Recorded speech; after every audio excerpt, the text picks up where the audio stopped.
And this is why I say in real estate, you can buy through all cycles because human error is real. There's varying degrees of talent. And that same deal in the rent roll, 44% of the rent roll is 20% below the market in rents. 44% of the rent roll is 20% below the market in rents. And again, so human error is real in our industry. Operators make operational mistakes. Why somebody would ever sell off market, I'll never know, but that's okay. That's where the opportunity comes in. Welcome to the How to Scale Commercial Real Estate Show. Whether you are an active or passive investor, we'll teach you how to scale your real estate investing business into something big. Tim Wallen is the CEO and principal, and he sits on the investment committee for MLG. Tim, welcome to the show. Well, thank you. Appreciate being here, Sam. Absolutely. The pleasure is mine, Tim. There are 3 questions I ask every guest who comes to the show. In 90 seconds or less, can you tell me, where did you start? Where are you now? And how did you get there? So I started in the industry as a CPA. I was with Pricewaterhouse, did the California thing and lived out there for a number of years. Came back to Milwaukee, had MLG as my client, joined them as their CFO in 1989. Became the CEO in the year 2000, and I'm still here today. So 34 years with MLG, 35 plus years in the industry, just living and breathing real estate. Man, that's awesome. What is MLG for our listeners that may have no idea? So MLG Capital, the M and the L, I bought the L out in 1991 and the M out in the year 2000. But it was Mooney LeSage Group years ago. Just I don't care about having my name in the masthead. I just have a great team here and focus on building a team of MLG Capital. Gotcha. What does MLG Capital, what do they do today? So, we're a vertically integrated real estate company. We manage roughly 40,000 apartment units. So we shovel snow, we cut grass, we fix toilets. We do all the hard, dirty part of the business, but we're also this, I call it sophisticated investment banking firm. We have 9 CPAs, 6 attorneys on staff, 850 employees overall. So we have a big crew of folks working hard to take care of our clients and making wise investments and decisions as we go forward every day. 40,000 apartment units. When you came on as CEO, how many apartment units did you guys own then? Well, maybe with 2,000, something like that. Okay, so this is things have radically changed from when you came on as CEO. What did you say was that 1989 or 2000? 2000, about 23 years ago. 23 years ago. Okay, so you've added about a little under 2,000 apartments per year. I mean, that's for anybody. That's a lot of growth. What have been some of the keys as you think about the last 23 years that have really helped you guys accelerate? And it kind of sounds like just keep the accelerator down over the last 23 years. Yeah. It's about having talented people. And you got to have talented, smart people that work hard, enjoy what they're doing. We have a great culture here, a family culture. People that work hard and want to do great things for their clients, great things for the coworkers. We have a structure here that I share 65% of all the profits and promote structures for all the employees, and only retain roughly 1/3 for myself. And that's key to keeping talent. Our key guys don't leave. We've had very little turnover, and we just keep great talent here.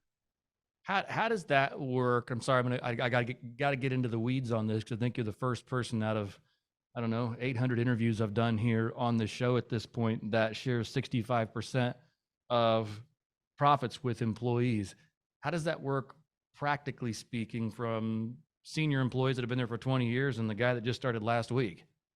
So, we have our models that we built. And again, I'm a numbers spreadsheet guy. So you create theories on how things should be shared. Sure. And it's a guidepost on how it should be done. There's obviously people that are really driving the key strategies of, buying stuff and raising capital and doing all that we do. And then there's a lot of people blockers and tackling. There's actually an old mentor of mine had a phrase, there's finders, binders, and grinders in business. And you got to be 2 of the 3 to be successful. Finders find opportunities, and that's of a great value in our industry. binders bind relationships to keep and maintain stuff coming, and the grinders grind out the work. And you got to be 2 of the 3 to be 6. And that plays out. So we allocate it around. It's not, it's not. We live in a capitalistic society, so those who produce and crank it out get more, but everybody shares in the pot to a degree. Right. That's really cool. I like that idea. I mean, that's something we've often struggled with is looking to grow. You go, okay, we're going to grow, but then how do we meaningfully bring on and retain top talent, grow, but without giving away maybe equity in the company? So I liked kind of the way you've thought through how you share profits with employees. And that's pretty strong. So it sounds like that's been a key to one of the things that has helped you guys grow as much as you have.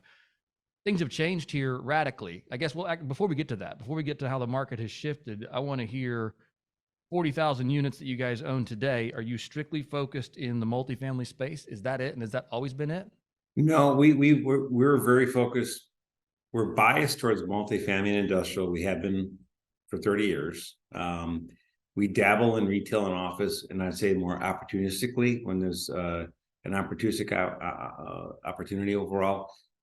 Typically, office retail represents between 1% and 3% of our funds, very small. Right. But it's got to be a deal that the math is just killer, and in a killer location, then you can make sense of it. But so I'd say if you took all of our funds together, I think we're like at 86% multifamily, and about 7-8% industrial.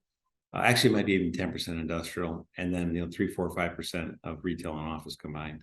Has there ever been a temptation in your career history where you just said, man, let's just cut all the other lines of business and stay strictly focused on one?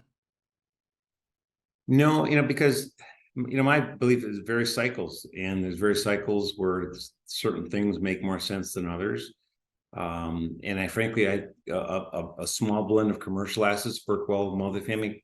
Commercial assets tend to create higher cash flows, but a little higher upside potential. Mm-hmm. Multifamily typically has lower cash flow with higher upside potential if you have a strategy for growing your NOI. So I think they work extremely well together. They both have different tax attributes. Multifamily is very tax advantaged. Commercial is a little less so. And so again, they work well together. So the multifamily losses on paper, the taxable paper losses, can offset the ordinary income of a commercial assets, but normally you might be paying ordinary tax on. So being a tax guy, I hate paying taxes, and I don't like paying certainly ordinary tax rates. I only want to pay cap gain tax rates. So they work well together. No, that's fantastic. I think, and I think one of the things maybe that it goes back to profit sharing with your employees and having people on board that can help manage those things. I think one of the things, the thrust of this show is how to scale. So one of the things that we've commonly heard is that people, they've had their hands in too many things at once, and then they couldn't effectively grow. But it sounds like you guys still, even so, have focused, like you said, 86% multifamily and industrial. I mean, that's our 86% multifamily and 10% industrial. That's pretty hyper focused. So I appreciate you taking the time there to share about that. Let's talk a little bit about the kind of the market dynamics and how you guys have adjusted here in the last 12 to 24 months to what seems to be a rapidly changing market on the multifamily space. I'd love to hear your insights on that.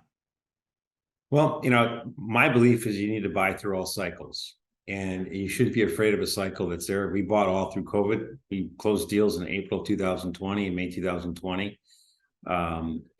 There's opportunity in every cycle. The key is, are you being real about the assumptions that you're making in the midst of that cycle?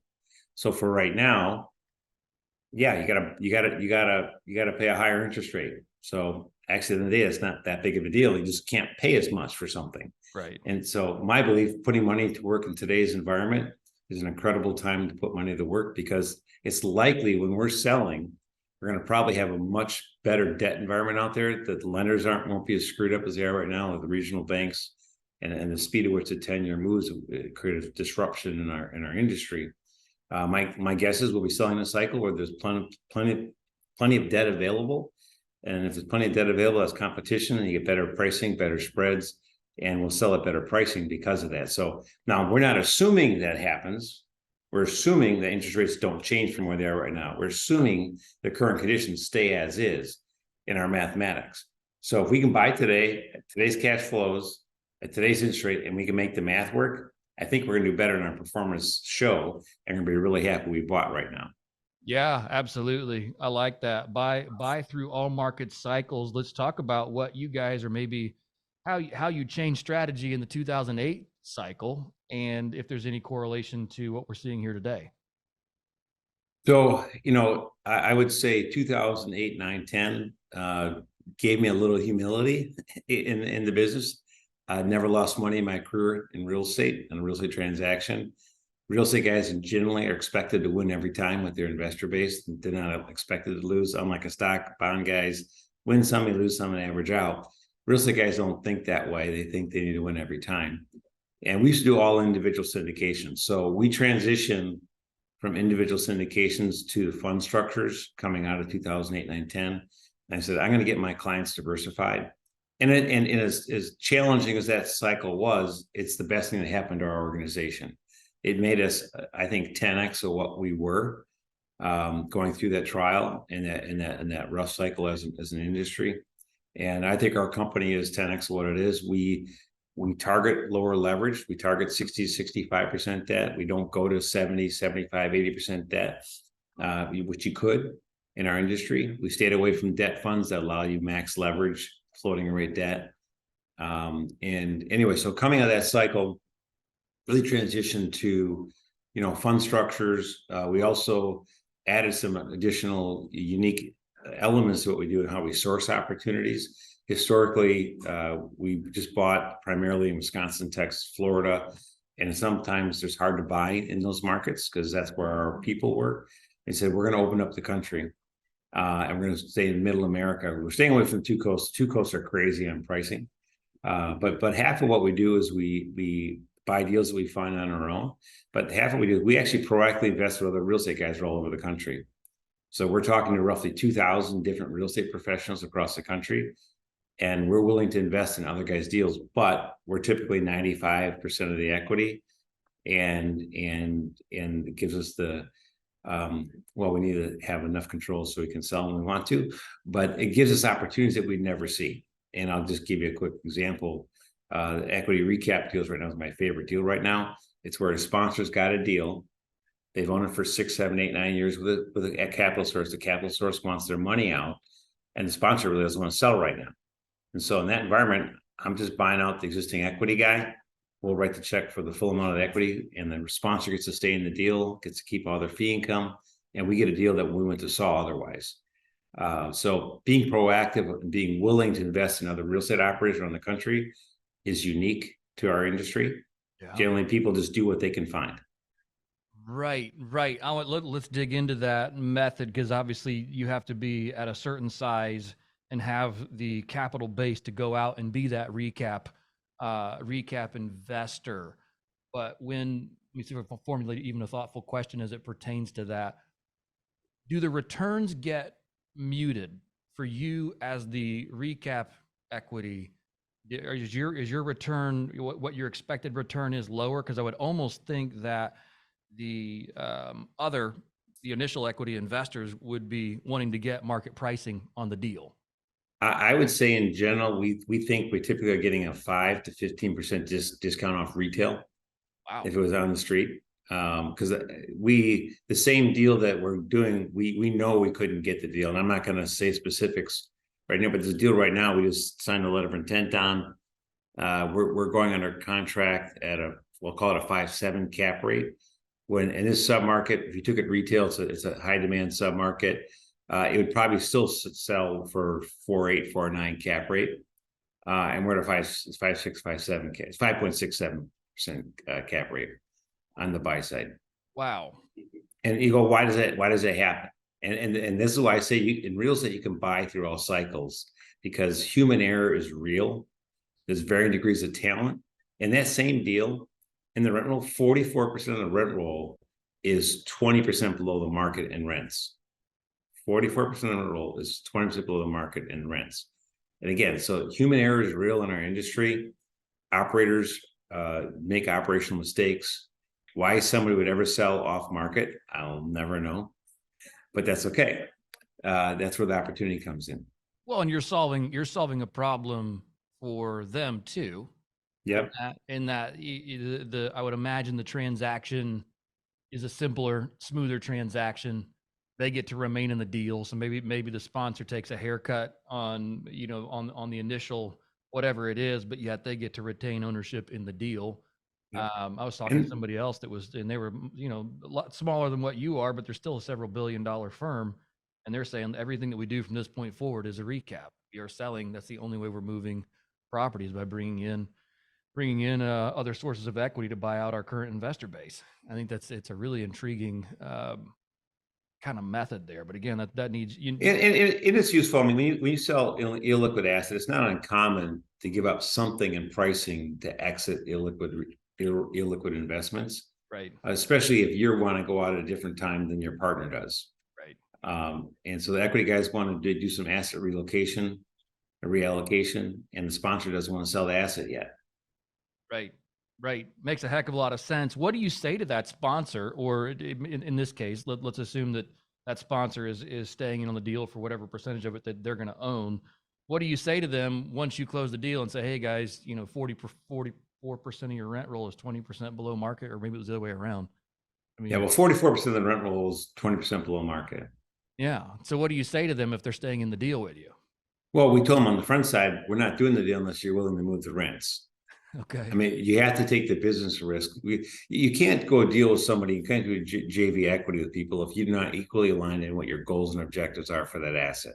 Mm-hmm. We're not going to do a deal if we have a different opinion from the sponsor on what should be done to the asset. So we have those conversations up front, get an agreement, and if we're in agreement, we'll put a letter of intent out and say we'll be your equity to take them out. What are some things that you guys have kind of as on maybe top of the mind items that are on the checklist as you look at those potential sponsors and you vet those sponsors? You say, hey, these are the criteria that they have to meet, either organizationally, personally, net worth wise. I'm certain you guys have some parameters. You say these are the people that we want to work with. They must fit in this box. What are some of those things? I'd say it differs a little bit. Basically, let's say it's a couple of new guys that just sprung off another shop and they have a good track record, but with somebody else, but they've never really done it a lot on their own. We've done deals with guys like that, but we'll have a tighter string on day-to-day management and over control. In fact, in some cases, because we have 9 CPAs on staff and I got it's like 60 accountants on staff here or more than that. We'll say, hey, listen, we'll do this deal, but we're going to do all the treasury and controller function here. We'll do all the accounting. You guys don't really have that infrastructure to do it on a timely, accurate basis, in our opinion. And we've done that with people. You said you just don't have enough infrastructure there, so we'll play that function as part of this deal. You can run the day-to-day strategy. You can run the asset. Obviously, you got to stay within budget and you got to stay on plan. But as long as you do that, you can run it. We're not gonna micromanage you as long as you're following the plan and doing it. But we might stay involved on that perspective. But so obviously, experience matters. The opportunity itself matters a lot. I mean, if we like the deal, we might be more willing to have somebody with less experiences if they've just got themselves a great deal on a contract. More senior guys have been doing it for 20 years, 30 years, or whatever, and they have a deeper bench of talent on their team. You obviously it gives you a little more comfort, that they're going to know how to execute the plan. But sometimes they're not as hungry either. So it's a balancing act. It's really deal driven. And you have to have a given that the other group is going to have integrity, talent to execute, any kind of business plan. And then the degree of oversight drives, some of the details of the agreements. But starts with great real estate, but then you still got to have people that you trust and you like their knowledge and ability to get the job done. Got it. No, that's great. That's great. Thanks for giving some color there to that. Let's talk a little bit about your contribution fund. And how you guys, is that your primary vehicle now that you guys are using, or is that just one of many? No, yeah, we have basically our closed-end funds that we roll out. We don't do no closed-end fund, which is a typical what's called, it's usually like a 7 to 10 year life of each closed-end fund. And those each new fund we roll out about every 24 months, every 2 years. And each fund will buy 25, 30 assets in the closed-end funds. The legacy fund is really designed for folks that are looking to smell the roses in life. They're looking to not be involved in asset management. They're looking to have a good strategy for transferring wealth to the next generation. So the product is designed to deal with giving air flexibility, creating more diversification, getting away from single asset risk, or at least a small portfolio. And it's very dynamic from an income tax perspective. Every client that we put into this, we've taken a tax bill from whatever it was down to below zero. And again, it's knowing how to not pay taxes in our business. And the art of real estate of not paying income taxes is never stop buying. But at some point, people get to an age they don't want to do it anymore. They don't want the risk profile anymore. So that's the focus of that fund. Right. And that's evergreen in nature. And that solves the tax issue. It solves the not wanting to manage issue. It solves the diversification issue. It sounds like the contribution fund's a pretty cool product that solves a lot of people's problems. I think especially as they age and they're ready just to hand it off. We talked about that a little bit, before the show kicked off. That sounds like a pretty cool product there. Wish we had more time here to jump in today.